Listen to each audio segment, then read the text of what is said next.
Item సాంగ్స్లో lyrics మనం ఎప్పుడు జనరల్గా మీరు చెప్పినట్టు జనరల్ ఫార్మాట్లో చూస్తే ఐటమ్ సాంగ్స్ అనేది some other kind of meaning ఉన్న లిరిక్స్ ఉంటాయి. కానీ మీరు చాలా స్ట్రిక్ట్లీ చెప్పారట దట్ సాంగ్స్లో అలాంటి మీనింగ్ ఏమీ లేకుండా it has to be very clear అని.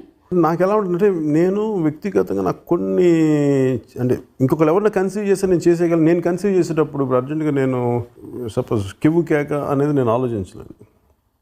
ఇంకొకరు ఎవరన్నా కన్సీవ్ చేసి నేను చేసేయమంటే చేసేస్తాను, కానీ నాకేదో మనసు అప్పదు. నేను అనుకున్నాను కదా ఒక పాట లాంటిది ఒకటి కావాలి, సందర్భం కావాలి, దీనికి ఏం ఉండాలి అని చెప్పి నాకు దాన్ని సందర్భం ఏంటి, అక్కడ ఒక ఐటమ్ సాంగ్ అంటే ఐటమ్ సాంగ్ లాంటిది అవసరం ఉంటుందంటే దానికి ఏ సందర్భంలో పెట్టాలని ఆలోచిస్తూ నాకు అక్కడ పాట పరంగా అది అలాంటి పాట కావాలి. అట్ ద సేమ్ టైం నాకు దాని ఒక రెలవెంట్ మీనింగ్ ఒకటి ఉండాలని చెప్పి అందుకని ఒక స్కూల్ని గ్యాంబ్లింగ్ డెన్గా మార్చేసి అలాంటి టైంలో దాన్ని ఏం మాట్లాడవచ్చు అని చెప్పి ఒక సరస్వతి దేవి విగ్రహం లాంటి చోట్ల ఇక్కడే చేయొచ్చు అని చెప్పి ఆ తప్పు అంటే ఇలా ఏమి చెప్పాను నేను.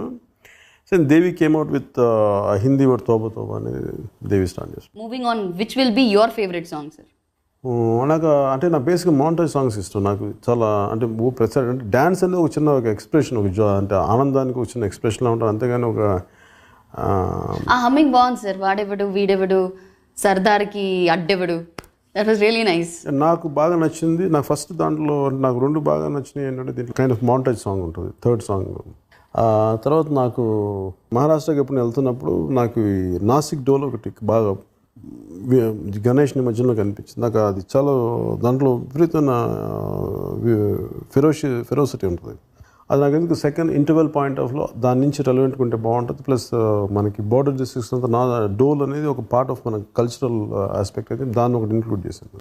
ఈ వాడేవాడు నీడేవాడు అంటే ఇది maybe it happen in one of my political మీటింగ్స్లో జరిగింది. నాకు అది గుర్తుండి అది పెట్టి అంటే వీళ్ళు నినాదాలు అలా ఏమైనా పెట్టారు అట్లా ఏదో జరుగుతుందో అది గుర్తుంది. అలాంటిది అంటే ఈ విలన్ని తరివేయడానికి కరెక్ట్గా జనం అందరూ రావడానికి ఒక ధైర్యంగా ముందుకెళ్ళడానికి బాగుంటుంది అని చెప్పి అది ఎవరు గుర్తు చేశారు. దేవి గారు చెప్తే దేవి గారు చేశారు. చాలా బాగుంది సార్ అది వినడానికి.